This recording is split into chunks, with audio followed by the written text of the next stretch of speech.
बाबा जी और हुजूर जी की प्यारी साध संगत जी, राधा स्वामी जी।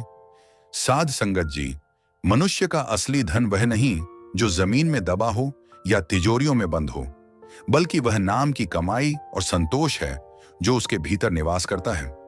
हुजूर जी फरमाते हैं कि दुनिया की माया तो आनी जानी है, लेकिन जो जीव कुल मालिक की मौज में रहना सीख जाता है और अपनी मेहनत की कमाई का एक हिस्सा परोपकार में लगाता है, वही सच्चा अमीर है।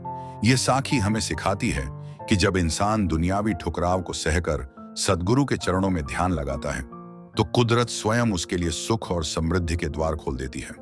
संगत जी, पुराने जमाने की बात है। एक गांव था जिसका नाम चक बहादुर था। वहां एक गरीब मगर मेहनती इंसान रहता था, कुलदीप। ना कोई जमीन ना रोजगार, सिर्फ एक कच्चा मकान और 2 पुराने कपड़े। उसका सबसे वफादार साथी था एक कुत्ता शेरा, जो हमेशा उसके साथ रहता। कुलदीप रोज सुबह जंगल जाता, लकड़ियां काटता और बाजार में बेचकर रोटी और थोड़े से चने ले आता। मगर उसकी पत्नी शांति बहुत तेज मिजाज, बोलने वाली और धीरज से खाली थी। वह हर वक्त उसे ताने देती, मेरे नसीब ही फूट गए तुझ जैसे निकम्मे के साथ शादी करके। एक दिन जब कुलदीप थका हारा घर आया, शांति दहलीज पर खड़ी थी, आंखों में आग ली। वह चीखी, निकल जा मेरे घर से, मनहूस इंसान, तेरा चेहरा भी नहीं देखना। कुलदीप सुन्न हो गया, बोला, शांति, मैं जाऊं कहां? यही घर ही तो है मेरे पास। शांति गुर्राई, जाके अपने कुत्ते के साथ रह, वह तुझसे बेहतर है। कुलदीप ने एक पुराना कपड़ा, थोड़ा सा राशन और अपना दिल समेटा, शेरा को आवाज दी और गांव से निकल पड़ा। गांव के आखिरी कोने में एक पुराना बरगद का पेड़ था। वहीं बैठ गया और आकाश की तरफ देखकर बोला, हे कुल मालिक, अगर दुनिया ने ठुकरा दिया है तो तू तो अपना दर न बंद कर। वह और शेरा एक वीरान रास्ते पर चलते रहे, यहां तक कि एक टूटा फूटा कच्चा कमरा नजर आया। वहां पहुंचकर कुलदीप ने कुछ लकड़ियां जलाकर आग लगाई। शेरा उसके पास बैठा रहा। वो बोला, शेरा, तू मेरा सबसे सच्चा साथी है। उसी रात नींद से पहले वह कमरे की सफाई करने लगा। अचानक उसके हाथ एक सख्त चीज से टकराए। शेरा ने भी पंजे मारने शुरू किए। मिट्टी हटाते हटाते एक पुराना लकड़ी का संदूक निकला। ऊपर पुराना सा जंग लगा ताला था। कुलदीप ने एक पत्थर मारा, ताला टूट गया। अंदर थी चमकती दौलत, सोने के सिक्के, चांदी के जेवर, मोतियों वाले हार। कुलदीप कांपते हाथों से बैठ गया, बोला, हे सद्गुरु, यह ख्वाब है या तूने मेरी पुकार सुन ली? उसने जमीन को प्रणाम किया और कहा, कुल मालिक की मौज सिर्फ वही जानता है। सुबह होते ही उसने संदूक दोबारा दबा दिया, सिर्फ थोड़े से सिक्के लिए और चक बहादुर के बाजार की तरफ चल दिया। उसने अपना चेहरा छुपाया, एक नया मिट्टी का घड़ा, कुछ रोजमर्रा की चीजें और एक सस्ता ऊंट खरीदा। किसी को शक ना हो इसलिए वह सादगी में ही लौटा। फिर हर रात थोड़ा थोड़ा सोना निकालता और बाजार में व्यापार का आगाज कर दिया। यूं कुलदीप की नई जिंदगी शुरू हुई और किसी को कानों कान खबर न हुई। कुलदीप ने सादा तरीके से कारोबार शुरू किया और थोड़े ही दिनों में गांव के बाजार के किनारे एक छोटी सी दुकान बना ली।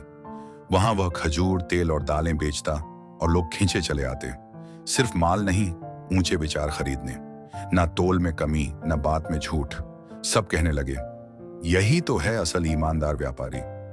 वक्त गुजरता गया और कुलदीप का नाम पूरे चक बहादुर में इज्जत का निशान बन गया।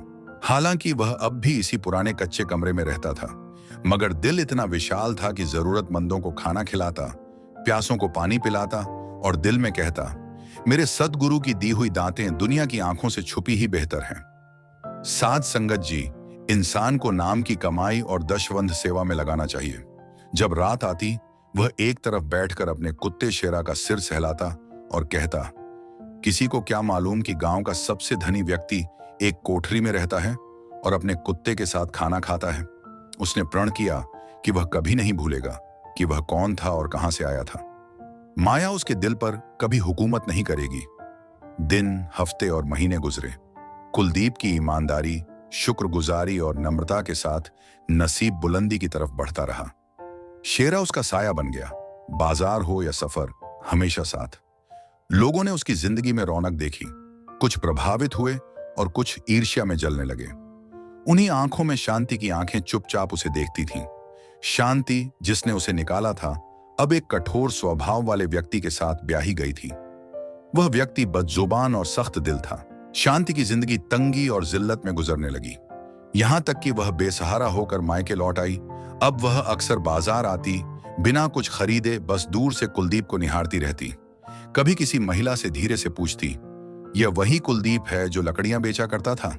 जवाब मिलता, वही, लेकिन अब लोग उसे नेक व्यापारी कहते हैं। एक रात जब कुलदीप सुमिरन करके अपने कमरे के कोने में बैठा हुआ था, दरवाजे पर हल्की सी दस्तक हुई। उठा, दरवाजा खोला। सामने शांति खड़ी थी, चेहरा थका हुआ, आंखों में आंसू और वक्त की मार उसके चेहरे पर लिखी हुई। वह धीरे से बोली, नमस्ते कुलदीप। कुलदीप ने खामोशी से देखा। एक लम्हा जो कई बरसों पर भारी था, चेहरे पर ना गुस्सा ना खुशी, बस पुरानी चोट की गूंज। इस वक्त इस हाल में क्यों आई हो? शांति की आवाज कांप रही थी। माफी मांगने आई हूं, जानती हूं बहुत बड़ी गलती की, अब समझ आई तुम्हारी कदर, लेकिन बहुत देर हो गई। कुलदीप ने उसे बैठने का इशारा दिया, फिर आहिस्ता से कहा, वक्त अपना काम करता है और दिल के पास माफ करने की शक्ति भी होती है, लेकिन जख्म अगर भर भी जाए तो निशान जरूर छोड़ता है। शेरा एक तरफ बैठा शांति को यूं देख रहा था जैसे उसकी वफादार फितरत उसे सावधान कर रही हो। अगली सुबह कुलदीप नींद से जागा तो बाहर झाड़ू की आवाज आई। देखा, शांति आंगन की सफाई कर रही है, पुरानी छटाइयां झाड़ रही हैं और टूटे बर्तन समेट रही हैं। वह हैरत से बोला, मैंने तो कुछ नहीं कहा, फिर क्यों कर रही हो यह सब? शांति ने नजरें उठाई और धीरे से बोली, अपनी गलती का पश्चाताप करना चाहती हूं। तब समझ ना पाई, आज जान लिया तुम्हारी असल कीमत क्या थी। कुलदीप ने खामोशी से सुना, फिर कहा, लेकिन क्या मनुष्य की कदर उसके धन से होती है या उसके सत्संग, सच्चाई और व्यवहार से? शांति खामोश हो गई। कुलदीप धीरे से बोला, अगर तुम मेरी कीमत तब पहचान लेती जब मैं लकड़ियां बेचता फिरता था, तो शायद आज यह दिन ना देखना पड़ता। शांति की आंखों में आंसू तैरने लगे। कांपती आवाज में बोली, मैं अंधी थी, दुनिया की चमक में बहक गई। अब सिर्फ एक सवाल है, क्या मेरे लिए दोबारा मौका है? कुलदीप ने गहरी नजर से देखा, फिर चुपचाप कोठरी के अंदर चला गया। सुमिरन के लिए आसन पर बैठा, दिल में सवाल करने लगा कि क्या यह वाकई पश्चाताप है या मोह माया का लालच। फिर उसे वह रात याद आई जब शांति ने उसे निकाला था, जब पास कुछ ना था मगर शेरा था जो उसका सच्चा साथी निकला। इसी पल शेरा अंदर आया और सिर कुलदीप की गोद में रख दिया। कुलदीप ने उसका सिर सहलाया और बोला, इस कमरे में वही रहेगा जिसने मेरे दुख में मेरा साथ दिया। रात के अंधेरे में कुलदीप ने शांति को आवाज दी, मैं एक ही बात कहूंगा, जो कुछ हमारे बीच था खत्म हो चुका।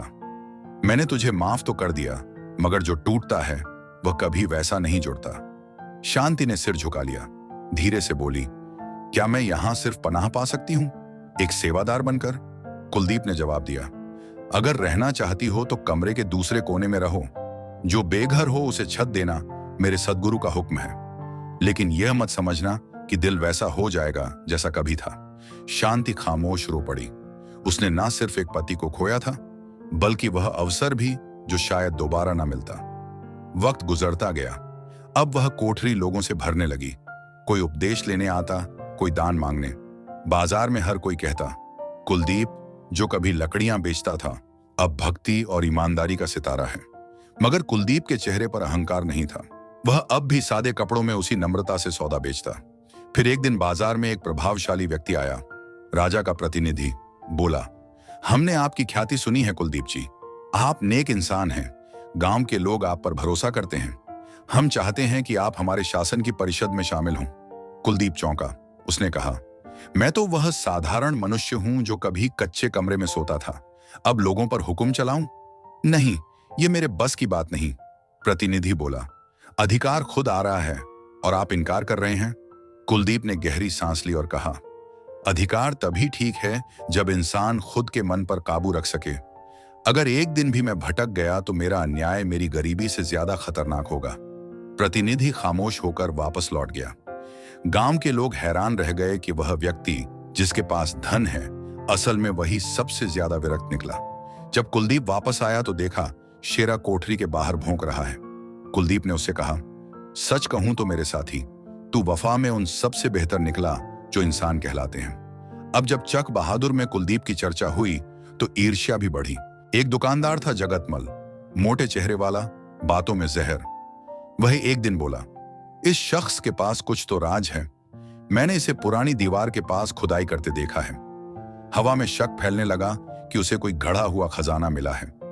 यह बात एक चालाक व्यक्ति बलबीर तक पहुंची, जो पहले डाकू था। उसने सोचा, खजाना यह मेरा होगा, चाहे जान चली जाए। बलबीर ने अपने आदमी भेजे, जो व्यापारी बनकर कुलदीप के पास आए। हंसी मजाक में राज पूछने लगे, मगर कुलदीप सिर्फ मुस्कुराता रहा। वह जानता था कि मन की तरंगे कैसे काम करती हैं। जब बात ना बनी तो बलबीर ने कासिम नाम के एक छलिया को भेजा। कासिम बोला, भाई हमारे साथ बड़ा कारोबार करो, आधा मुनाफा तुम्हारा। कुलदीप ने धीरे से कहा, सच्चा साथी कौन है और क्या गारंटी है कि यह धोखा नहीं? कासिम की रंगत बदल गई। कुलदीप मुस्कुराया और कहा, मैं कुल मालिक पर भरोसा करता हूं, बाकी सब मेरे लिए अंधेरे जैसे हैं। फिर उसने शेरा को बुलाया। कुत्ता खामोशी से कुलदीप के पास बैठ गया, कासिम की तरफ चेतावनी भरी नजरों से देखते हुए। कुलदीप ने कहा, जिस खजाने की तुम तलाश में हो वह ना सोने में है न मिट्टी में, वह सब्र में है, सुमिरन में है और मेहनत में है। अब जाओ। बलबीर को जब यह पता चला, उसने खजाना छीनने की योजना बनाई। उसी रात बलबीर ने अपने 3 बदमाशों को बुलाया। 4 साए झोपड़ी की तरफ बढ़े। जैसे ही वे खिड़की के करीब पहुंचे, शेरा ने एक जोरदार दहाड़ जैसी आवाज निकाली। वह कुत्ता उन पर शेर की तरह कूदा। लुटेरे चीखे और भागने लगे। कुलदीप जाग गया। उसने अंधेरे में भागते हुए बलबीर को देखा और कहा, ओ बुजदिल, क्या खजाना ऐसे ही मिलता है? ये तो पसीने, धीरज और सद्गुरु की दया में छुपा होता है। अगले दिन पूरा गांव इकट्ठा हुआ। बलबीर पकड़ा गया। उसने सब कुछ मान लिया। गांव के मुखिया ने कहा, कुलदीप, तूने अपना असली खजाना अपने चरित्र से बनाया है। वह जमीन जिस पर लुटेरों की नजर थी, वह कुलदीप की घोषित कर दी गई। शेरा अब सिर्फ एक कुत्ता नहीं, वफादारी की मिसाल बन गया। कुछ दिनों बाद कुलदीप के पास फिर शांति आई। उसकी आंखों में सच्चे आंसू थे। वह बोली, कुलदीप, मैंने रोशनी को अपने घर से निकाला था। कुलदीप ने नम्रता से कहा, लालच इंसान को बदल देता है, मगर सतगुरु की कृपा से हम सीखते हैं और आगे बढ़ते हैं। शांति ने नजरें झुकाकर कहा, मैं उस कुलदीप के पास आई हूं जिसने सिखाया कि मनुष्य की पहचान धन से नहीं, उसके रूहानी गुण और दिल से होती है। कुलदीप ने उसका हाथ थामा।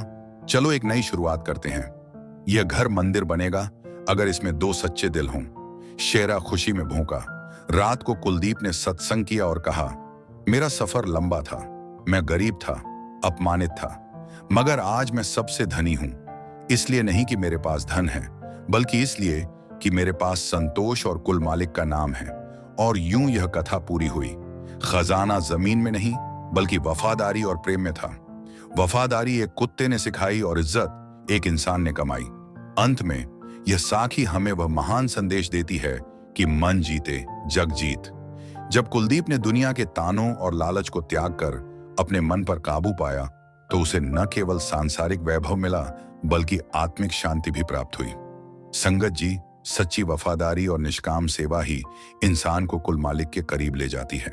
जिस प्रकार शेरा ने अपने मालिक का साथ कभी नहीं छोड़ा, वैसे ही यदि जीव अपने सद्गुरु के चरणों में अडिग विश्वास रखे, तो जीवन की हर आपदा खजाने में बदल जाती है। अंततः मनुष्य की पहचान उसके महलों से नहीं, बल्कि उसके दीनता और शुक्रगुजारी के भाव से होती है। साध संगत जी, आइए सुनते हैं आज की दूसरी साखी। बाबा जी और हुजूर जी की प्यारी साध संगत जी, राधा स्वामी जी। संगत जी, यदि आज की साखी के परिप्रेक्ष्य में देखा जाए तो यह स्पष्ट होता है कि मनुष्य का वास्तविक धन बाहर की माया या कंचन नहीं, बल्कि उसके भीतर की सूरत और नेक नियत है। हुजूर महाराज जी ने कई सत्संगों में फरमाया है कि जब तक जीव लोभ, मोह और अहंकार के विकारों में फंसा रहता है, वह अपनी रूहानी पूंजी को नष्ट करता रहता है। ईशान का जीवन भी इसी सत्य का प्रमाण है कि केवल सद्गुरु की दया और अपनी कमियों को स्वीकार करने से ही इंसान का कायाकल्प संभव है। जिस प्रकार वह चमत्कारी वृक्ष केवल शुद्ध हृदय वाले को फल देता था, उसी प्रकार मालिक की दया का फल भी केवल उन्हीं को प्राप्त होता है जो सेवा, सुमिरन और परोपकार के मार्ग पर अडिग रहते हैं। संगत जी, आइए सुनते हैं आज की यह रूहानी साखी। वाराणसी के समीप एक गांव था जहां अमरनाथ नाम का एक धनी व्यक्ति रहता था। उसके पास बाघों के बाग थे, नौकर चाकर थे और एक शानदार हवेली थी। लेकिन उसकी सबसे बड़ी पूंजी उसका इकलौता बेटा ईशान था। ईशान बचपन से ही लाड प्यार में पला था, जो चाहता मिल जाता। सोने की प्याली में दूध पीता, रेशम के बिस्तर पर सोता और हर इच्छा का गुलाम था। अमरनाथ को अपने बेटे से अगाध प्रेम था, मगर वह यह भी जानता था कि उसने ईशान को जीवन की असली कीमत नहीं सिखाई। ईशान जवान हुआ तो उसकी आदतें और भी बुरी हो गईं। वह दिन रात विलासिता में मग्न रहता, पिता की मेहनत की कमाई को पानी की तरह बहाता और किसी भी गरीब या असहाय की परवाह नहीं करता था। अमरनाथ ने बार बार समझाया, मगर ईशान पर कोई असर नहीं हुआ। वह कहता, पिताजी आप चिंता ना करें, अभी नहीं कह रहा, मैं तो अपनी जिंदगी जी रहा हूं, बाकी सब ईश्वर पर छोड़ देते हैं। एक दिन अमरनाथ बीमार पड़ गया। वैद्य बुलाए गए, मगर कोई लाभ नहीं हुआ। उसे आभास हो गया कि अब मृत्यु निकट है। उसने ईशान को अपने पास बुलाया और कमजोर आवाज में कहा, बेटा मेरे पास तुम्हारे लिए समय कम है। मैंने जो कुछ कमाया वह सब तुम्हारा है। यह हवेली, यह बाग, यह संपत्ति सब तुम्हारी धरोहर है। मगर बेटा एक बात याद रखना, संपत्ति उसी के काम आती है जो उसका मूल्य जानता हो। अगर तुम इसी तरह उड़ाते रहे तो एक दिन भिखारी बन जाओगे। ईशान ने लापरवाही से कहा, पिताजी आप चिंतित ना हो, मैं सब संभाल लूंगा। अमरनाथ ने गहरी सांस ली और फिर अपनी कमीज की जेब से एक पुराने कपड़े में लिपटा हुआ कुछ निकाला। उसने वह पोटली ईशान के हाथ में दी और कहा, बेटा इसमें एक अंजीर का बीज है। यह कोई मामूली बीज नहीं है, मुझे यह मेरे पिता ने दिया था और उन्हें उनके पिता ने। यह हमारे परिवार की धरोहर है। जब तुम्हारी जिंदगी में सबसे मुश्किल समय आए, जब तुम्हारे पास कुछ भी न बचे, तब इसे जमीन में बोना। मगर याद रखना उस समय तुम्हारी नीयत साफ होनी चाहिए और मन में धैर्य होना चाहिए। यह बीज तभी फल देगा जब तुम खुद बदल जाओगे। ईशान ने वह पोटली ले तो ली, मगर उसने उसे कोई विशेष महत्व नहीं दिया। उसने सोचा यह तो बुढ़ापे की बातें हैं। उसने वह पोटली एक संदूक में रख दी और भूल गया। कुछ दिनों बाद अमरनाथ ने आखिरी सांस ली और अपने बेटे को अकेला छोड़कर इस दुनिया से चला गया। अमरनाथ की मृत्यु के बाद ईशान पूरी संपत्ति का मालिक बन गया, मगर वह पहले से भी ज्यादा लापरवाह हो गया। उसने सोचा अब कोई रोकने टोकने वाला नहीं है। वह दिन रात आवभगत करता, नाच गाने का प्रबंध करता और ऐसे लोगों को अपना मित्र बनाता जो सिर्फ उसके धन के मित्र थे। हवेली में हर रोज उत्सव होता, खाने पीने की कोई कमी नहीं थी। जो भी आता उसे खुली छूट थी। धीरे धीरे ईशान के खजाने खाली होने लगे। उसने सोचा कोई बात नहीं, अभी तो बहुत कुछ बचा है। मगर समय का पहिया घूमता रहा। कुछ वर्षों में उसकी सारी संपत्ति खत्म हो गई। एक एक करके उसे अपने बाग बेचने पड़े, फिर आभूषण बिके, फिर हवेली का सामान बिकने लगा। जो मित्र रोज आते थे वह अब मुंह फेरने लगे। जिन लोगों ने उसका धन उड़ाया था वह अब उसे पहचानने से भी इनकार करने लगे। अंततः वह दिन भी आया जब हवेली का आखिरी कोना भी बिक गया। ईशान के पास अब कुछ भी नहीं बचा था, न छत थी न खाना। वह जो कभी सोने की प्याली में पानी पीता था, अब दर दर की ठोकरें खाने लगा। उसने बहुतों से मदद मांगी, मगर किसी ने नहीं दी। जिन लोगों की उसने सेवा की थी वह अब उसे पहचानने से भी इनकार करते थे। ईशान भूखा प्यासा सड़कों पर भटकने लगा। उसके फटे कपड़े और मैली सूरत देखकर लोग उससे दूर भागते। कई रातें ऐसी आईं जब उसे सिर्फ पानी पीकर सो जाना पड़ा। वह जो हमेशा कोमल बिस्तर पर सोता था, अब कच्ची जमीन उसका बिस्तर बन गई थी। सर्दी की रातों में ठंड से कांपता और गर्मी के दिनों में धूप में झुलसता। एक रोज वह बाजार में भिक्षा मांग रहा था कि उसे एक आदमी ने पहचान लिया। वह आदमी बोला, अरे यह तो ईशान है, अमरनाथ का बेटा। देखो कैसा हाल हो गया है इसका। जो कभी राजकुमार था वह आज भिखारी बन गया। लोग जमा हो गए और उसका मजाक उड़ाने लगे। किसी ने कहा, अरे ये वही तो है जो हमें वैभव दिखाता था। किसी ने कहा कि इसने तो सारी संपत्ति उड़ा दी। ईशान का सिर शर्म से झुक गया। उसे अपने पिता की बातें याद आने लगी।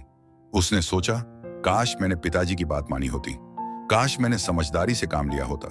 मगर अब पछताने से क्या लाभ। वह वहां से उठा और शहर छोड़ने का फैसला किया, क्योंकि अब उसके पास मान मर्यादा भी नहीं बची थी। ईशान शहर से निकलकर एक सुनसान रास्ते पर चलने लगा। उसे नहीं पता था वह कहां जा रहा है, बस चला जा रहा था। भूख और थकान से उसका बुरा हाल था। शाम ढलने लगी और उसे दूर एक पुराना खंडहर नजर आया। वह वहां पहुंचा तो देखा कि वह कभी किसी धर्मशाला का हिस्सा रहा होगा। दीवारें टूटी हुई थीं और छत के छेद से आकाश नजर आ रहा था। वह वहीं एक कोने में बैठ गया और अपना सिर हाथों में लेकर रोने लगा। उसे अपनी पूरी जिंदगी याद आने लगी। कैसे उसने अपने पिता की मेहनत की कमाई को बर्बाद किया, कैसे उसने गरीबों की मदद नहीं की जब उसके पास सब कुछ था, कैसे उसने झूठे लोगों को अपना मित्र बनाया। सब कुछ साफ नजर आने लगा। रात गहरी हो गई और ईशान को नींद आ गई। सुबह जब उसकी आंख खुली तो भूख की तड़प और बढ़ गई थी। उसने सोचा, अब क्या करूं, कहां जाऊं, किससे मदद मांगूं। तभी उसे याद आया कि जब वह शहर छोड़कर निकला था तो उसके पास एक पुरानी झोली थी जिसमें उसने अपनी आखिरी चीजें रखी थी। वह झोली उसने रात को अपने सिरहाने रखी थी। उसने झोली खोली और उसमें से चीजें निकालने लगा। एक फटा कपड़ा, एक टूटी कंघी और फिर उसे एक पुराने कपड़े में लिपटी पोटली मिली। उसने उसे खोला तो अंदर एक छोटा सा बीज था। ये वही अंजीर का बीज था जो उसके पिता ने उसे मरते समय दिया था। ईशान ने उस बीज को हाथ में लिया और उसके पिता की आखिरी बातें याद आ गईं। जब तुम्हारी जिंदगी में सबसे मुश्किल समय आए, जब तुम्हारे पास कुछ भी ना बचे, तब इसे जमीन में बोना। ईशान ने उस बीज को गौर से देखा। यह एक मामूली सा सूखा हुआ बीज था। उसे समझ नहीं आया कि इस छोटे से बीज से क्या होगा, मगर अब उसके पास कोई और विकल्प भी नहीं था। उसने सोचा, शायद यही आखिरी उम्मीद है। शायद पिताजी ने कुछ सोच समझकर ही यह बीज दिया होगा। वह खंडहर के बाहर आया और वहां की जमीन देखने लगा। जमीन सख्त थी और सूखी थी। उसने अपने हाथों से जमीन खोदना शुरू किया, मगर जमीन इतनी सख्त थी कि हाथों से खोदना मुश्किल था। उसके हाथों में छाले पड़ गए, मगर उसने हार नहीं मानी। घंटों की मेहनत के बाद उसने थोड़ी सी जमीन खोदी और उसमें वह बीज रख दिया। फिर उसने मिट्टी से ढक दिया। ईशान वहीं बैठ गया और सोचने लगा, अब क्या होगा। उसे याद आया कि उसके पिता ने कहा था कि नीयत साफ होनी चाहिए और मन में धैर्य होना चाहिए। उसने अपने मन में झांका और सोचा कि क्या मेरी नीयत साफ है, क्या मैं वाकई बदल गया हूं। उसे अपनी सारी गलतियां नजर आने लगी। वह समझ गया कि उसने अपनी जिंदगी बर्बाद की है अपने हाथों से। वह वहीं जमीन पर बैठा रोने लगा।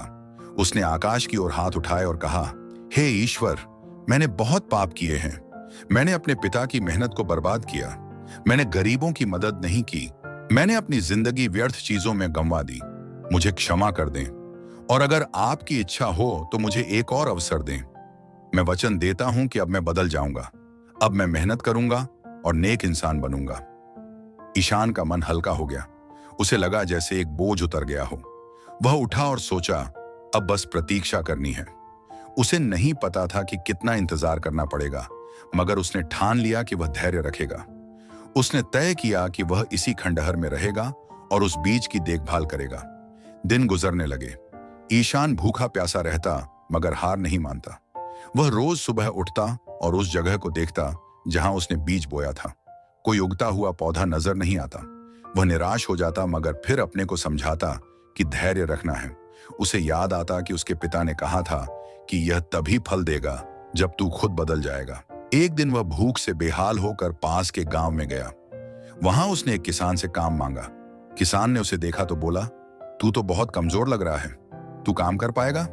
ईशान ने कहा, प्रभु कृपा करेंगे तो मैं मेहनत करूंगा। किसान ने उसे अपने खेत में काम पर लगा दिया। ईशान ने पूरे दिन खेत में काम किया। उसकी कमर टूट गई, हाथों में छाले पड़ गए, मगर उसने शिकायत नहीं की। शाम को किसान ने उसे कुछ भोजन और थोड़े से सिक्के दिए। ईशान ने वह भोजन खाया तो उसे ऐसा लगा जैसे पहले कभी नहीं लगा था। उसे याद आया कि पहले वह कितने लजीज व्यंजन खाता था, मगर उनकी कदर नहीं करता था। आज जो सूखी रोटी उसने खाई वह उसे देव प्रसाद लगी, क्योंकि वह उसकी अपनी मेहनत की कमाई थी। उसने उन सिक्कों को अपनी झोली में रखा और सोचा कि यह मैंने खुद कमाए हैं। यह पिताजी की दौलत नहीं है, यह मेरी अपनी मेहनत है। वह रोज उसी किसान के खेत में काम करने जाता।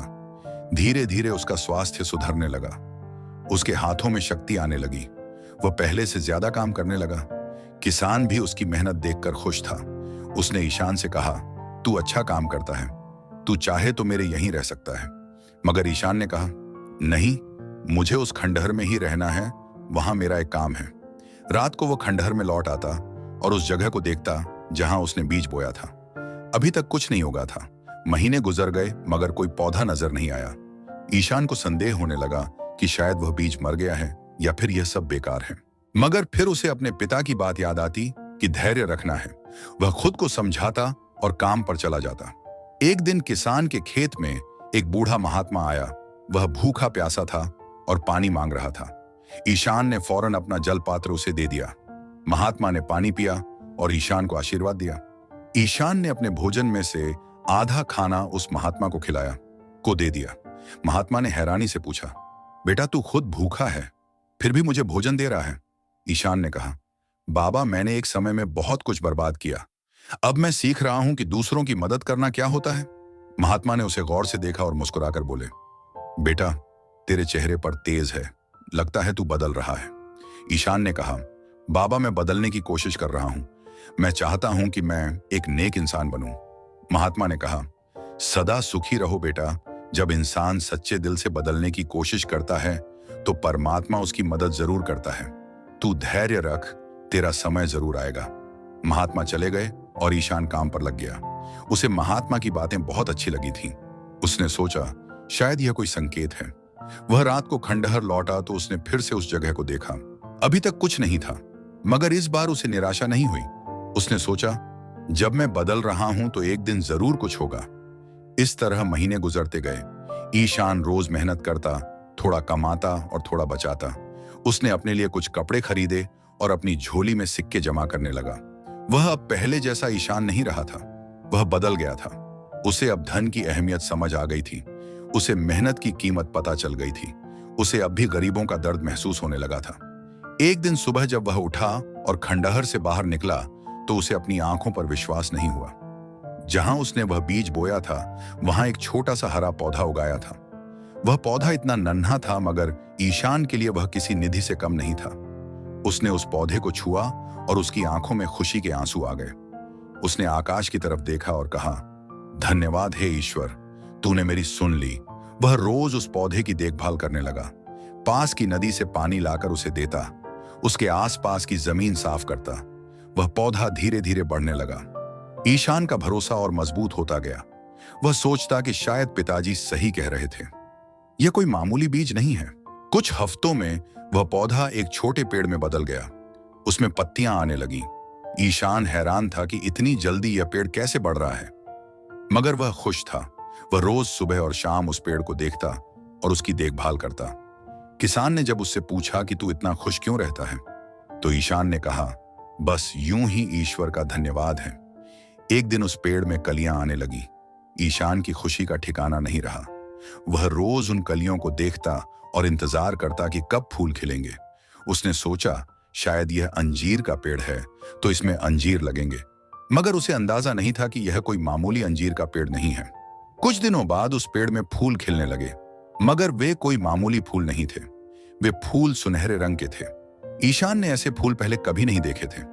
वे फूल चमकते थे जैसे सोना चमकता है। ईशान हैरान रह गया। उसने सोचा यह क्या लीला है, ये कैसे फूल हैं? उसने एक फूल को तोड़ा और हाथ में लिया। वह फूल वजन में भारी था। उसने उसे गौर से देखा तो उसे महसूस हुआ कि यह कोई आम फूल नहीं है, यह तो जैसे सोने से बना हुआ लगता है। उसे अपने पिता की बात याद आई, सोने की अंजीर। उसने सोचा शायद इसीलिए पिताजी ने इस बीज को इतना कीमती बताया था। मगर ईशान ने फौरन उस फूल को वापस पेड़ पर लगा दिया। उसने सोचा नहीं, अभी समय नहीं आया है। अभी मुझे और धैर्य करना है, मुझे और बदलना है। ये सोने के फूल हैं तो क्या, मैं इन्हें अभी नहीं तोड़ूंगा। मुझे देखना है कि आगे क्या होता है। उसका भरोसा परमात्मा पर था और उसे यकीन था कि जो ईश्वर ने शुरू किया है वह पूरा होगा। कुछ दिनों बाद उन सुनहरे फूलों की जगह छोटे छोटे फल आने लगे।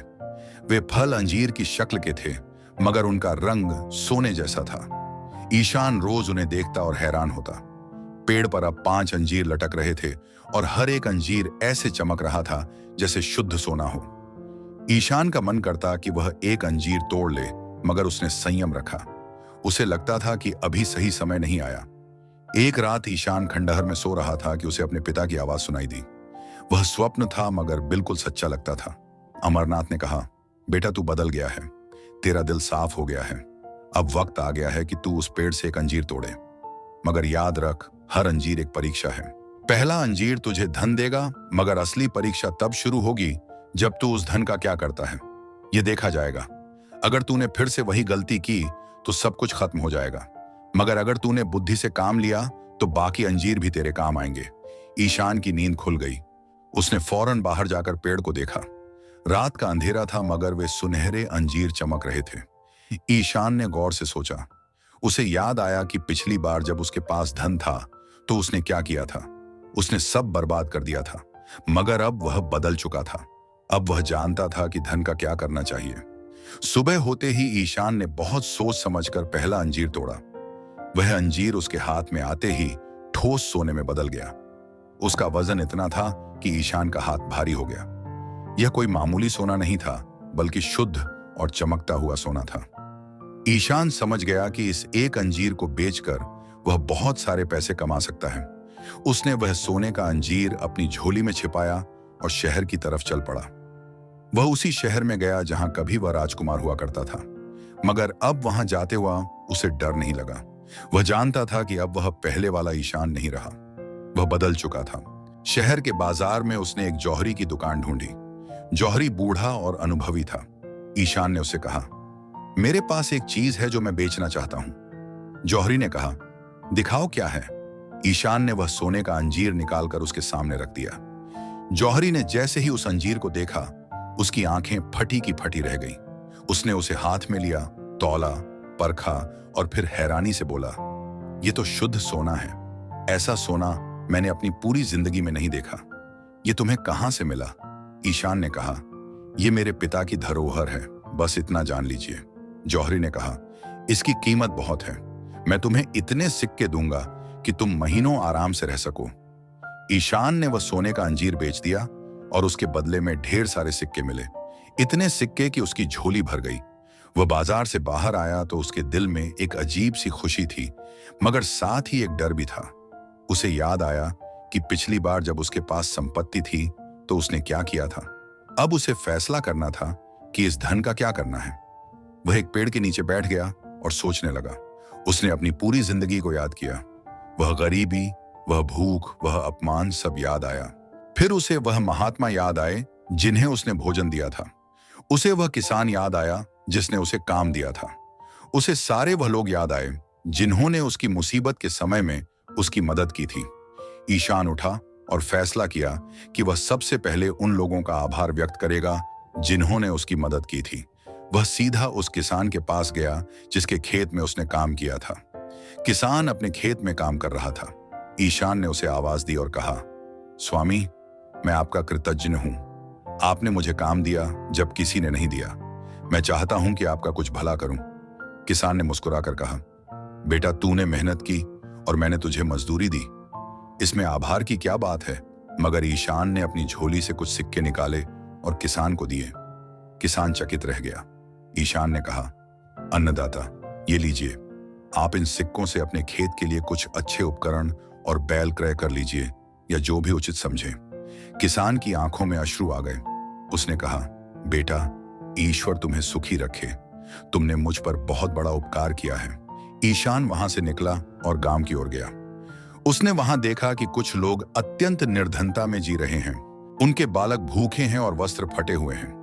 ईशान ने अपनी झोली से और सिक्के निकाले और उन दरिद्रों में वितरित कर दिए। लोग विस्मित थे कि यह पुरुष कौन है जो इतनी उदारता से दान दे रहा है। ईशान ने किसी को अपना नाम नहीं बताया। वह मौन रहकर सिक्के बांटता रहा। फिर उसे स्मरण आया कि गांव में एक मंदिर है जो बहुत पुराना हो गया है और उसकी मरम्मत की आवश्यकता है। वह मंदिर के पुजारी जी के पास गया और कहा, पंडित जी, मैं चाहता हूं कि इस मंदिर का जीर्णोद्धार हो। मैं इसके लिए दान देना चाहता हूं। पुजारी जी ने हर्षित होकर कहा, बेटा, परमात्मा तुम्हें मोक्ष प्रदान करे। यह अत्यंत पुण्य का कार्य है। इस प्रकार ईशान ने अपने पहले स्वर्णिम अंजीर से मिली संपत्ति का अधिकांश भाग शुभ कार्यों में व्यय कर दिया। उसने अपने लिए बस उतना ही रखा कि वह कुछ शालीन वस्त्र और कुछ दिनों का भोजन क्रय कर सके। शेष सब उसने परोपकार में लगा दिया। जब वह खंडहर वापस पहुंचा तो देखा कि वृक्ष पर शेष 4 अंजीर पहले से भी अधिक कांतिमान थे। ईशान समझ गया कि उसने उचित मार्ग चुना है। उसे अपने पिता की बात याद आई कि यह एक परीक्षा थी। उसने धन को सही स्थान पर लगाया था, इसलिए वृक्ष ने उसे और तेज दिया। अगले कुछ दिनों में ईशान ने गांव में एक छोटी सी जगह किराए पर ली। उसने सोचा कि अब उसे कोई कार्य आरंभ करना चाहिए। खंडहर में रहना ठीक था, मगर अब उसे लोगों के बीच रहना चाहिए ताकि वह और लोगों की सहायता कर सके। उसने एक छोटी सी दुकान खोली जहां वह दैनिक आवश्यकता की वस्तुएं बेचता था। वह सत्यनिष्ठा से कार्य करता और किसी को छलता नहीं था। लोग उसकी ईमानदारी देखकर प्रसन्न होते और उसकी दुकान पर ही आते। मगर ईशान प्रत्येक संध्या खंडहर जाता और उस वृक्ष की सेवा करता। वह वृक्ष उसके लिए केवल धन का साधन नहीं था, बल्कि उसके आत्म परिवर्तन का प्रतीक था। वह वृक्ष उसे स्मरण दिलाता था कि उसे क्या बनना है और क्या नहीं। एक दिन उसकी दुकान पर एक स्त्री आई। वह अत्यंत व्याकुल लग रही थी। ईशान ने पूछा, माता, आप इतनी व्यथित क्यों हैं? स्त्री ने रुदन करते हुए कहा, मेरे पति रुग्ण हैं और मुझे औषधि क्रय करनी है, परंतु मेरे पास धन नहीं है। ईशान ने तुरंत कहा, आप चिंता न करें, मैं औषधि का प्रबंध करता हूं। उसने अपनी जेब से सिक्के निकाले और उस स्त्री को दिए।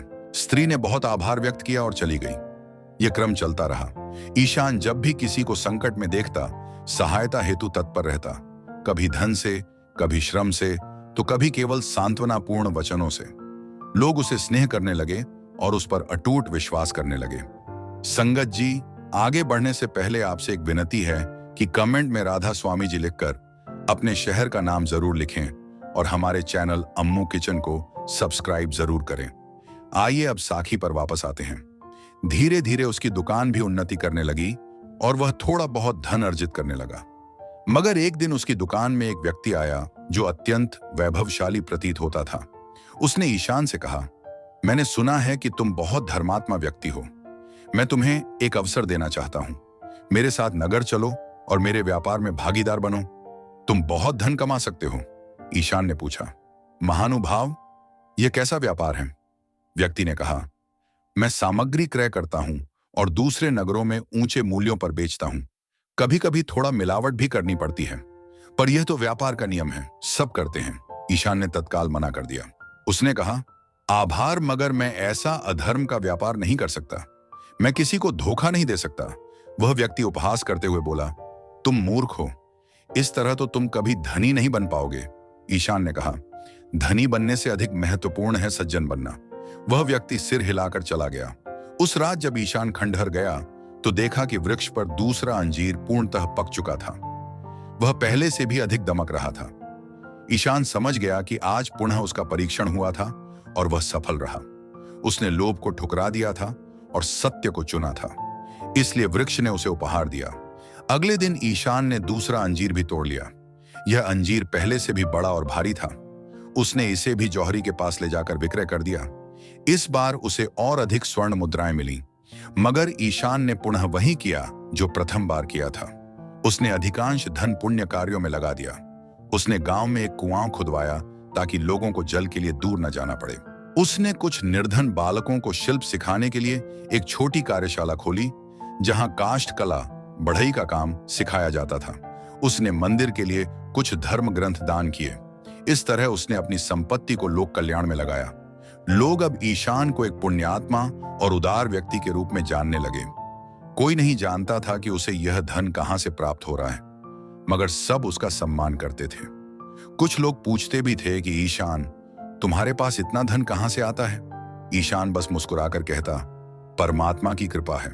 वह जिसे चाहे दे देता है, मगर प्रत्येक वस्तु में एक परीक्षा होती है। एक दिन गांव में कुछ डाकू आए। वे लूटपाट करने लगे। गांव के लोग भयभीत होकर अपने घरों में छिप गए। डाकुओं का सरदार एक क्रूर मनुष्य था जो किसी की नहीं सुनता था। उसने ईशान की दुकान का द्वार तोड़ा और भीतर प्रविष्ट हुआ।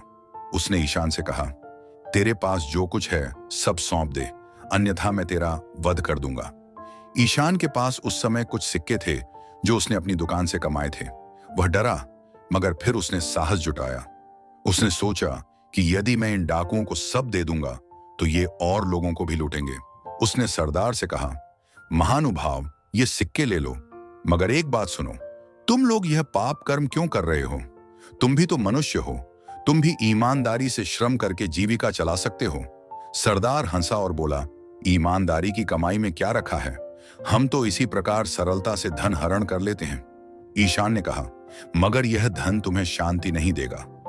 मैं भी एक समय में अत्यंत धनी था, मगर अधर्म के मार्ग पर चलता था। फिर मैं दरिद्र हो गया। आज मैं पुनः कुछ कमा रहा हूं, मगर अब मुझे संतोष है क्योंकि मेरी कमाई नीतिपूर्ण है। सरदार ने उसकी बात सुनी मगर ध्यान नहीं दिया।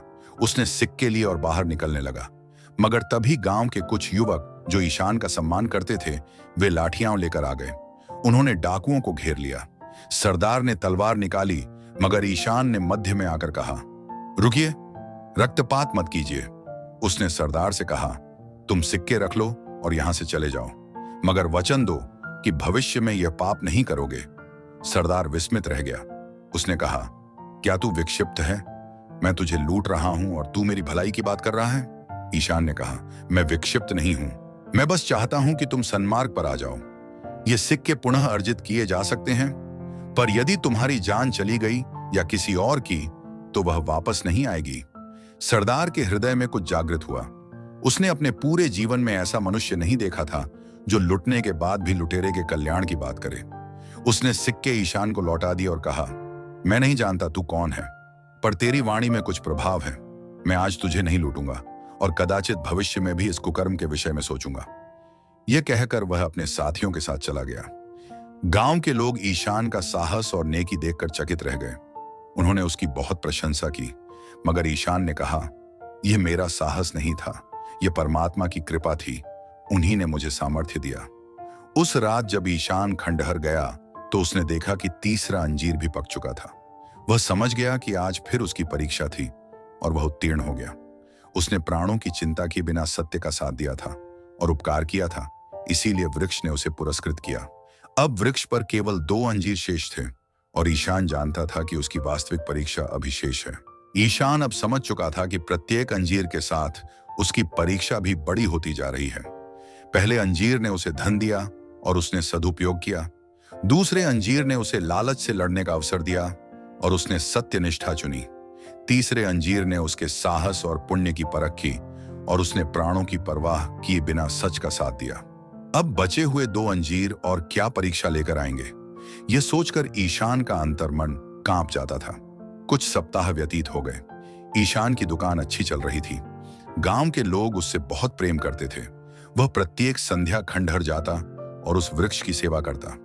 वृक्ष की शाखाएं अब और हरी हो गई थीं और शेष 2 अंजीर धीरे धीरे पक रहे थे। एक दिन ईशान अपनी दुकान में बैठा था कि वहां एक व्यक्ति आया। वह व्यक्ति अत्यंत मूल्यवान वस्त्र पहने हुए था और उसके साथ 2 सेवक थे। ईशान ने उसे पहचान लिया। यह वही व्यक्ति था जो कभी उसके पिता अमरनाथ का मित्र हुआ करता था। उसका नाम यशपाल था और वह नगर का सबसे बड़ा व्यवसायी था। यशपाल ने ईशान को देखा और विस्मय से बोला, क्या तू ईशान है, अमरनाथ का पुत्र? ईशान ने सिर झुकाकर कहा, जी हां। यशपाल ने कहा, मैंने सुना था कि तू पूर्णतः निर्धन हो गया था। तेरे पिता की मृत्यु के बाद तूने सब नष्ट कर दिया था, मगर अब तू यहां दुकान चला रहा है, यह तो आश्चर्य है। ईशान ने कहा, जी हां, मैंने बहुत त्रुटियां की, मगर ईश्वर ने मुझे एक और अवसर दिया। मैंने अपना जीवन बदला और अब मैं धर्म की कमाई कर रहा हूं। यशपाल ने मुस्कुराते हुए कहा, श्रेष्ठ किया। तेरा पिता बहुत ही सज्जन व्यक्ति था, मैं उनका बहुत सम्मान करता था। मगर मैं एक बात पूछना चाहता हूं, तूने यह दुकान कैसे खोली? मैंने सुना है कि तूने गांव में कुआं भी खुदवाया और कार्यशाला भी खोली। इतना धन कहां से आया? ईशान थोड़ा संभल कर बोला, परमात्मा की अनुकंपा है। मैंने परिश्रम किया और कुछ धन संचित किया।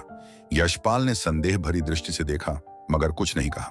उसने कहा, देख ईशान, मैं तेरे पिता का पुराना मित्र हूं, इसलिए तुझे एक बात बताना चाहता हूं। यदि तेरे पास कुछ विशेष है, कोई गुप्त निधि या कोई ऐसी वस्तु जो बहुत कीमती है, तो सावधान रहना। इस संसार में बहुत से लोग हैं जो दूसरों की संपत्ति पर दृष्टि रखते हैं। अपनी वस्तु को सुरक्षित रखना। ईशान ने आभार व्यक्त किया, मगर उसके हृदय में एक विचित्र सा अनुभव हुआ।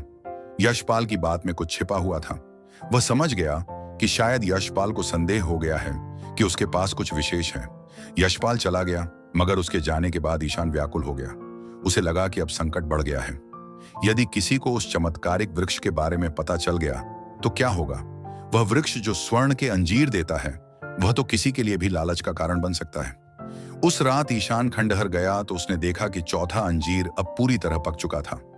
वह पहले तीनों से भी बड़ा और अधिक चमकदार था। ईशान ने सोचा कि अब उसे यह अंजीर तोड़ लेना चाहिए, मगर तभी उसे अपने पिता की वाणी स्मरण आई जो स्वप्न में कही थी, प्रत्येक अंजीर एक परीक्षा है। ईशान ने सोचा कि अब क्या परीक्षा आएगी। उसने वृक्ष के पास बैठकर प्रार्थना की, हे ईश्वर, मुझे शक्ति दें कि मैं जो भी परीक्षा आए उसमें सफल हो जाऊं। मैं इस धन का दास नहीं बनना चाहता, मैं बस आपका कृतज्ञ सेवक बनना चाहता हूं। अगले दिन सुबह जब वह दुकान खोलने गया तो देखा कि गांव में एक विचित्र सी हलचल थी। लोग एकत्रित होकर कुछ चर्चा कर रहे थे। ईशान ने एक वृद्ध से पूछा, क्या हुआ काका? वृद्ध ने व्याकुलता से कहा, बेटा, पड़ोसी गांव में भीषण अग्नि लग गई है। पूरा गांव जल गया। बहुत से लोग बेघर हो गए हैं और कुछ लोग घायल भी हैं। वे सब अब यहां आ रहे हैं सहायता के लिए। ईशान का हृदय दहल गया। उसने पूछा, कितने लोग हैं? वृद्ध ने कहा, शायद 50 से 60 परिवार। सबने अपना घर, अपनी सामग्री, सब कुछ खो दिया। अब उनके पास कुछ नहीं है। हमारे गांव के लोग सहायता करना चाहते हैं, मगर हम भी अधिक संपन्न नहीं हैं। हम कितना कर सकते हैं? ईशान ने तुरंत विचार किया कि यही अवसर है। उसे याद आया कि उसके पास चौथा स्वर्णिम अंजीर है जो शेष सभी से बड़ा है। यदि वह उसे विक्रय कर दे तो इन सब असहाय लोगों की सहायता कर सकता है। मगर तभी उसके मन में एक विचार आया, यदि उसने यह अंजीर अभी बेच दिया तो उसके पास केवल एक ही अंजीर बचेगा, और वह अंतिम अंजीर जो सबसे विशेष होगा उसे अपने भविष्य की आवश्यकताओं के लिए बचाकर रखना चाहिए। उसके हृदय में एक द्वंद्व आरंभ हो गया। एक ओर वह उन बेघर लोगों की सहायता करना चाहता था, दूसरी ओर उसे अपना भविष्य भी सुरक्षित रखना था। वह सोचने लगा, यदि मैंने सब दे दिया तो मेरे पास क्या बचेगा? क्या पता भविष्य में मुझे स्वयं किसी विपत्ति का सामना करना पड़े। क्या यह विवेकपूर्ण है कि मैं अपना अंतिम सहारा भी त्याग दूं? मगर फिर उसे अपना पूर्व जीवन स्मरण आया। जब वह कंगाल हुआ था तो किसने उसकी सहायता की थी? उस महात्मा ने, उस किसान ने, उन ग्रामीणों ने। यदि वे लोग अपने लिए बचाकर रखते तो ईशान आज यहां नहीं होता। उसे बोध हुआ कि वास्तविक परीक्षा यही है। क्या वह अपनी सुरक्षा के लिए दूसरों की पीड़ा से मुख मोड़ सकता है? ईशान ने संकल्प लिया। उसने अपनी दुकान बंद की और सीधे खंडहर की ओर दौड़ा। उसने चौथा अंजीर तोड़ लिया। वह अंजीर उसके हाथ में आते ही भारी स्वर्ण में परिवर्तित हो गया। ईशान ने उसे अपनी झोली में छिपाया और नगर की ओर चल पड़ा। जौहरी ने जब वह अंजीर देखा तो उसकी आंखें खुली की खुली रह गईं। उसने कहा, यह तो पिछले सभी से सुंदर है। इसका मूल्य अत्यंत अधिक है। मैं तुम्हें इतनी मुद्राएं दूंगा कि तुम वर्षों तक आनंद से रह सको। ईशान ने कहा, शीघ्रता करें, मुझे तुरंत धन चाहिए। जौहरी ने उसे इतनी मुद्राएं दी कि उसकी 2 झोलियां भर गईं। ईशान ने वह सब लेकर वापस गांव की ओर प्रस्थान किया। मार्ग में उसे वे बेघर लोग मिले जो उसके गांव की ओर आ रहे थे। उनकी दशा देखकर ईशान का हृदय रो पड़ा। बालक भूखे थे, स्त्रियां विलाप कर रही थीं, पुरुष हताश थे। सबके मुख पर घोर निराशा थी। ईशान ने उन लोगों को रुकने के लिए कहा। उसने कहा, भाइयों और बहनों, मैं जानता हूं कि आप सब पर बहुत भीषण विपत्ति आई है, मगर घबराइए मत। परमात्मा ने मुझे कुछ दिया है और मैं चाहता हूं कि वह आपके काम आए। उसने अपनी झोली खोली और मुद्राएं निकालकर वितरित करने लगा। प्रत्येक परिवार को उसने इतनी मुद्राएं दी कि वे अपना घर पुनः निर्मित कर सकें, वस्त्र क्रय कर सकें और कुछ दिनों का भोजन प्राप्त कर सकें। लोग विस्मित थे। उन्होंने पूछा, आप कौन हैं? आप इतनी उदारता क्यों दिखा रहे हैं? ईशान ने कहा, मैं भी एक समय में बेघर था, मैं भी एक समय में दीन था। मैं जानता हूं कि यह कष्ट क्या होता है। यदि ईश्वर ने मुझे कुछ दिया है तो मैं उसे आपके साथ साझा करना चाहता हूं। लोग उसके चरणों में झुक गए। उन्होंने उसके लिए मंगल कामनाएं की। उन्होंने कहा, परमात्मा आपको सुखी रखे। आप हमारे लिए देवदूत से कम नहीं हैं। ईशान ने कहा, मैं देवदूत नहीं हूं, मैं बस एक त्रुटिपूर्ण मनुष्य हूं जिसे परमात्मा ने दूसरा अवसर दिया है। ईशान ने अपना सारा धन उन लोगों में वितरित कर दिया। उसने अपने लिए बस उतना ही रखा कि वह अगले कुछ दिनों तक जीवित रह सके। जब वह गांव वापस आया तो उसकी झोली रिक्त थी, पर उसका हृदय भरा हुआ था। उसे ऐसा संतोष मिला जैसा पूर्व में कभी नहीं मिला था। उस रात्रि जब वह खंडहर गया तो देखा कि वृक्ष पर अंतिम अंजीर अब सबसे अधिक कांतिमान था। वह बाकी सबसे बड़ा और दिव्य था, मगर ईशान ने उसे तोड़ने की शीघ्रता नहीं की। उसे अनुभव हुआ कि अभी समय नहीं आया है, अभी एक अंतिम परीक्षा शेष है। अगले कुछ दिनों में ईशान ने देखा कि गांव में एक सुखद परिवर्तन आया है। वे बेघर लोग जिनकी उसने सहायता की थी, उन्होंने उसके गांव में ही बसने का निर्णय लिया। वे सब परिश्रमी थे, कोई बढ़ई था, कोई कृषक था, कोई शिल्पी था। उन्होंने गांव में अपने गृह बनाए और कार्य आरंभ किया। गांव पहले से भी अधिक समृद्ध होने लगा। मगर यशपाल को यह बात रास नहीं आई। वह समझ गया कि ईशान के पास अवश्य ही कोई गुप्त निधि है जिससे वह इतना दान कर रहा है। उसने अपने गुप्तचर भेजे कि वे ईशान पर दृष्टि रखें और झांत करें कि उसकी संपत्ति का रहस्य क्या है। एक दिन यशपाल के गुप्तचरों ने देखा कि ईशान प्रत्येक संध्या खंडहर की ओर जाता है। उन्होंने पीछा किया और देखा कि वह एक वृक्ष के पास बैठता है और उसकी सेवा करता है। मगर रात्रि के अंधकार में उन्होंने वह स्वर्णिम अंजीर नहीं देखा जो वृक्ष पर लगा हुआ था। उन्होंने यशपाल को यह सूचना दी। यशपाल ने विचार किया कि कदाचित खंडहर में कहीं धन गड़ा हुआ है। उसने निर्णय लिया कि वह स्वयं जाकर निरीक्षण करेगा। एक रात्रि यशपाल अपने 2 सेवकों के साथ खंडहर में छिपकर बैठ गया। ईशान संध्या को आया और वृक्ष के पास बैठ गया। यशपाल ने दूर से देखा कि वृक्ष पर कुछ चमक रहा है। उसने ध्यान से देखा तो उसकी आंखें फटी रह गईं।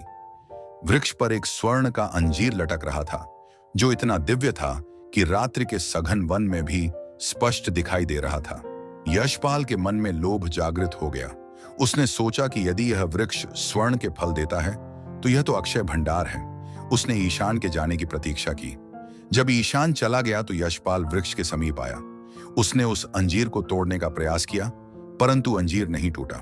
वह जितनी शक्ति लगाता, अंजीर उतना ही सुदृढ़ता से वृक्ष से जुड़ा रहता। यशपाल व्याकुल हो गया। उसने अपने सेवकों को बुलाया और उन्हें भी प्रयास करने को कहा, परंतु कोई परिणाम नहीं निकला। तभी यशपाल के मन में एक कुत्सित विचार आया। उसने सोचा कि यदि केवल ईशान ही इसे तोड़ सकता है तो क्यों न मैं ईशान को विवश करूं कि वह मेरे लिए यह अंजीर तोड़े। उसने एक योजना बनाई। अगले दिन यशपाल कुछ राजकीय सैनिकों के साथ ईशान की दुकान पर आया। उसने मिथ्या आरोप लगाया कि ईशान ने उसकी बहुमूल्य सामग्री चुराई है। सैनिकों ने ईशान को बंदी बना लिया। गांव के लोग इसका कड़ा विरोध करने लगे, परंतु यशपाल अत्यंत प्रभावशाली था। उसने धमकी दी कि यदि किसी ने हस्तक्षेप किया तो वह पूरे गांव को नष्ट कर देगा। ईशान को बांधकर नगर ले जाया गया। वहां यशपाल ने उसे एक काल कोठरी में बंद कर दिया। उसने ईशान से कहा, देखो ईशान, मैं जानता हूं कि तुम्हारे पास वह चमत्कारी वृक्ष है जो स्वर्ण के अंजीर देता है। मैं चाहता हूं कि तुम मुझे वह अंतिम अंजीर लाकर दो। यदि तुमने ऐसा किया तो मैं तुम्हें मुक्त कर दूंगा, अन्यथा तुम्हें यहीं सड़ना पड़ेगा। ईशान ने दृढ़ता से कहा, वह वृक्ष मेरे पिता की धरोहर है, मैं उसे किसी लोभी के हाथ में नहीं दे सकता। यशपाल ने क्रोध में कहा, तुम्हारे पिता अब इस संसार में नहीं हैं। अब वह वृक्ष तुम्हारा है और तुम जो चाहो कर सकते हो। यदि तुमने मेरी बात नहीं मानी तो मैं तुम्हारे गांव पर आक्रमण कर दूंगा और उन सब लोगों को मार डालूंगा जिनकी तुमने सहायता की थी। ईशान का हृदय बैठ गया। उसे समझ आया कि यह उसकी अंतिम और सबसे बड़ी परीक्षा है। एक ओर उसके प्राण संकट में थे, दूसरी ओर पूरे गांव का भविष्य। यदि वह अंजीर यशपाल को दे दे तो शायद सब सुरक्षित रहें, परंतु क्या यह उचित होगा? क्या उसे अधर्म और धमकी के आगे झुकना चाहिए? ईशान ने रात भर चिंतन किया। उसे अपने पिता अमरनाथ की बात याद आई कि प्रत्येक अंजीर एक परीक्षा है। यह अंतिम अंजीर सबसे बड़ी कसौटी थी। क्या ईशान भय के कारण अनुचित कार्य करेगा या वह धर्म के मार्ग पर अडिग रहेगा? सुबह होते ही ईशान ने यशपाल को बुलवाया। उसने कहा, यशपाल जी, मैं आपको वह अंजीर नहीं दूंगा। वह वृक्ष मेरे पिता की अमानत है और मैं उसे किसी पापी के हाथ नहीं लगने दूंगा। आप जो चाहें करें, परंतु मैं अपने सिद्धांतों से नहीं हटूंगा। यशपाल को बहुत क्रोध आया। उसने कहा, तू बहुत बड़ी भूल कर रहा है, मैं तुझे यहीं भूखा प्यासा मार दूंगा। ईशान ने शांति से कहा, मृत्यु से मुझे भय नहीं लगता, परंतु अधर्म करने से लगता है। यदि मैं आपको वह अंजीर दे दूं तो मैं फिर से वही पुराना ईशान बन जाऊंगा जिसने अपने पिता की संपत्ति नष्ट की थी। नहीं, अब मैं वह भूल नहीं करूंगा। यशपाल ने ईशान को वहीं छोड़ दिया और अपने सैनिकों को लेकर खंडहर की ओर चल पड़ा। उसने सोचा कि यदि ईशान नहीं तोड़ सकता तो वह वृक्ष को ही काट देगा, शायद तब अंजीर उसे मिल जाए। परंतु जब यशपाल खंडहर पहुंचा तो उसने देखा कि पूरा गांव वहां एकत्रित हो चुका है। ग्रामीणों को पता चल गया था कि यशपाल ने ईशान को छल से बंदी बनाया है और अब वह उसके वृक्ष को क्षति पहुंचाने आ रहा है। वे सब लाठियां और कृषि उपकरण लेकर वहां डटे थे। गांव के वृद्धों ने यशपाल से कहा, यशपाल जी, आप बहुत बड़े व्यापारी हैं, परंतु जो आप कर रहे हैं वह अनर्थ है। ईशान ने हम सबकी सहायता की है। उसने हमें अन्न दिया, जल दिया, आश्रय दिया। हम उसे अकेला नहीं छोड़ेंगे। यदि आपने उस वृक्ष को स्पर्श भी किया तो हम शांत नहीं रहेंगे। यशपाल ने देखा कि पूरा गांव ईशान के पक्ष में खड़ा है। उसे समझ आया कि यदि उसने बल प्रयोग किया तो बहुत बड़ा उपद्रव हो जाएगा। वह वापस चला गया, परंतु उसका मन अभी भी उस स्वर्ण अंजीर में अटका हुआ था। उस रात यशपाल ने पुनः खंडहर जाने का निर्णय लिया। उसने सोचा कि यदि वह गुप्त रूप से जाकर वृक्ष को काट दे तो शायद स्वर्ण प्राप्त हो जाए। वह अर्धरात्रि को वहां पहुंचा। उसने अपनी तलवार निकाली और वृक्ष पर प्रहार किया, परंतु जैसे ही तलवार वृक्ष से टकराई, एक तीव्र ज्योति निकली और यशपाल को पीछे धकेल दिया। वह भूमि पर गिर पड़ा। तभी उसे एक दिव्य वाणी सुनाई दी। यह उसके मित्र अमरनाथ की वाणी थी, जो वातावरण में गूंज रही थी। वाणी ने कहा, यशपाल, तू मेरा पुराना मित्र था, परंतु तूने लोभ को अपने हृदय में स्थान दे दिया। यह वृक्ष केवल उसी को फल देता है जिसका मन निर्मल हो। तूने मेरे पुत्र को धोखा दिया और उसे बंदी बनाया। अब तुझे दंड मिलेगा। यह वृक्ष तेरे लिए कभी फल नहीं देगा और तेरा वैभव भी तुझसे छिन जाएगा। यशपाल भयभीत हो गया। उसने क्षमा मांगी, परंतु वाणी विलीन हो गई। वह डर कर वहां से भाग गया। अगली सुबह गांव के लोगों ने मिलकर नगर की ओर प्रस्थान किया। उन्होंने न्यायाधीश के सम्मुख ईशान की निर्दोषता सिद्ध की और यशपाल का षड्यंत्र बता दिया। न्यायाधीश ने यशपाल से प्रश्न किए, परंतु यशपाल निरुत्तर था, क्योंकि उसके पास ईशान की चोरी का कोई प्रमाण नहीं था। न्यायाधीश ने ईशान को मुक्त करने का आदेश दिया और यशपाल को चेतावनी दी कि यदि उसने पुनः ऐसा किया तो उसे कठोर दंड मिलेगा। ईशान स्वतंत्र हो गया।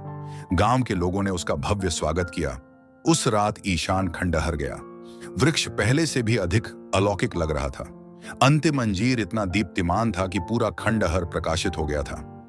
ईशान वृक्ष के पास बैठ गया और उसे स्पर्श किया। तभी उसे पुनः अपने पिता की वाणी सुनाई दी। यह कोई स्वप्न नहीं था, बल्कि एक साक्षात अनुभव था।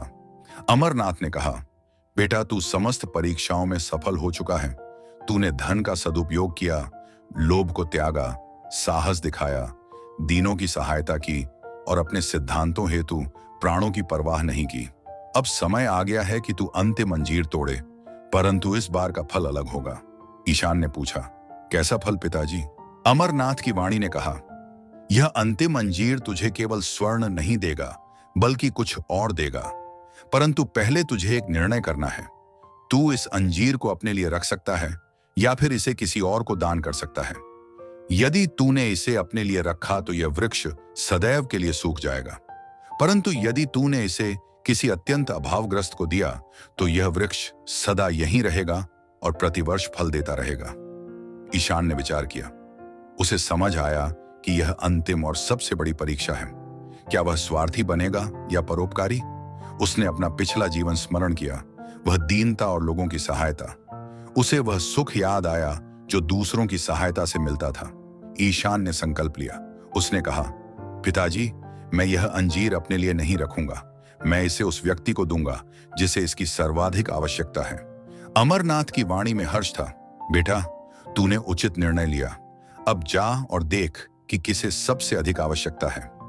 ईशान ने अंतिम अंजीर तोड़ लिया। वह पहले वालों से भी अधिक भारी और दीप्तिमान था। अगले कुछ दिनों में ईशान ने पूरे क्षेत्र में भ्रमण किया। उसे एक विधवा स्त्री मिली जिसके 3 छोटे बालक थे। उसके पति की मृत्यु हो गई थी और वह निराश्रित थी। उसके पास न गृह था, न धन, न कोई सहारा। वह अपने बच्चों के साथ एक टूटी हुई झोपड़ी में रह रही थी। ईशान ने वह स्वर्ण अंजीर नगर में विक्रय किया और उससे मिले धन से उस विधवा के लिए एक पक्का घर बनवाया, बच्चों की शिक्षा का प्रबंध किया और उसके लिए एक लघु व्यवसाय आरंभ करवाया ताकि वह स्वावलंबी बन सके। जब ईशान ने यह सब कर दिया तो उसके पास एक भी मुद्रा नहीं बची, परंतु उसके हृदय में ऐसा संतोष था जो किसी धन से नहीं मिल सकता था। उस रात जब वह खंडहर गया तो उसने देखा कि वृक्ष पहले से भी अधिक हरा और विशाल हो गया था। तभी उसके सम्मुख एक दिव्य तेज प्रकट हुआ। वह उसके पिता अमरनाथ की आत्मा थी। उन्होंने मुस्कुराते हुए कहा, बेटा, तूने सिद्ध कर दिया कि तू बदल गया है। तूने धन को अपना स्वामी नहीं बनने दिया। अब मैं तुझे तेरा वास्तविक पुरस्कार देता हूं। अमरनाथ ने वृक्ष की जड़ों के पास संकेत किया। वहां से एक पुराना संदूक निकला। उन्होंने कहा, इसमें स्वर्ण नहीं बल्कि उससे भी अधिक मूल्यवान वस्तु है। ईशान ने संदूक खोला। उसमें एक शास्त्र था, कुछ पुराने दस्तावेज थे और एक पत्र था। पत्र में लिखा था, मेरे प्रिय पुत्र ईशान, यदि तू यह पत्र पढ़ रहा है तो इसका अर्थ है कि तू धर्म की कसौटी पर खरा उतरा है। इस संदूक में हमारे पूर्वजों का ज्ञान है, उनके अनुभव और जीवन जीने की कला है। यह ज्ञान तुझे वह संपदा देगा जो कभी नष्ट नहीं होगी। और ये दस्तावेज हमारी उस पैतृक संपत्ति के हैं जिसे मैंने सुरक्षित रखा था। मैं जानता था कि यदि मैंने यह तुझे पहले दे दिया होता तो तू इसे नष्ट कर देता, इसलिए मैंने इसे तब तक छिपाया जब तक तू स्वयं को जीत नहीं लेता। पत्र के अंत में लिखा था, वास्तविक धन स्वर्ण नहीं बल्कि शुद्ध हृदय, साफ नियत और परोपकार की भावना है। यदि तेरे पास यह है तो तू सदैव धनी रहेगा। ईशान की आंखों में अश्रु थे। उसने अपने पिता की आत्मा को प्रणाम किया और वचन दिया कि वह कभी अधर्म के मार्ग पर नहीं जाएगा। अगले दिन से ईशान का जीवन पुनः बदल गया। उसने अपनी पैतृक संपत्ति वापस ली और एक बड़ा व्यापार आरंभ किया, परंतु इस बार उसकी नींव ईमानदारी पर थी। उसने गांव में एक गुरुकुल और एक चिकित्सालय खोला जहां निर्धनों का निःशुल्क उपचार होता था। कुछ वर्षों पश्चात ईशान का विवाह एक गुणवती कन्या से हुआ। जब उसका पुत्र बड़ा हुआ तो ईशान उसे उसी खंडहर में ले गया। उसने वृक्ष दिखाते हुए कहा, पुत्र, यह वृक्ष हमारे कुल की धरोहर है। यह हमें सिखाता है कि धन का सदुपयोग कैसे करना है। यह वृक्ष प्रतिवर्ष 5 अंजीर देता है, परंतु यह केवल उसी को प्राप्त होते हैं जिसका हृदय निर्मल हो और जो परीक्षा से गुजरने का साहस रखता हो। संगत जी, आज की साखी इस परम सत्य को उजागर करता है कि परमार्थ ही सच्चा धन है। संतों की शिक्षा हमें सिखाती है कि यह संसार एक कर्म क्षेत्र है जहां माया का जाल केवल जीव की परख के लिए बिछाया गया है। जिस प्रकार ईशान ने अंततः अपने स्वार्थ का त्याग कर कुल मालिक की रजा में रहना सीखा, उसी प्रकार एक जिज्ञासु को भी अपनी मैं और लोभ को विसर्जित करना पड़ता है। बाबा जी फरमाते हैं कि असली कामयाबी बाहरी वैभव में नहीं बल्कि मन को जीतने और दीन दुखियों की सेवा में है। अंत में प्राप्त हुआ वह ज्ञान का संदूक वास्तव में वह नामदान या रूहानी समझ है जो इंसान को जन्म मरण के चक्र से मुक्त कर उसे सच्ची सुख शांति प्रदान करती है। साध संगत जी, यदि आपको यह साखी पसंद आई हो तो इसे लाइक करें और कमेंट में राधा स्वामी जरूर लिखें। साथ ही यह भी बताना कि आप किस शहर से यह वीडियो देख रहे हैं। ऐसी ही और रूहानी साखियों के लिए हमारे साथ जुड़े रहें। संगत जी, फिर मिलेंगे एक नई रूहानी साखी के साथ। तब तक के लिए राधा स्वामी जी।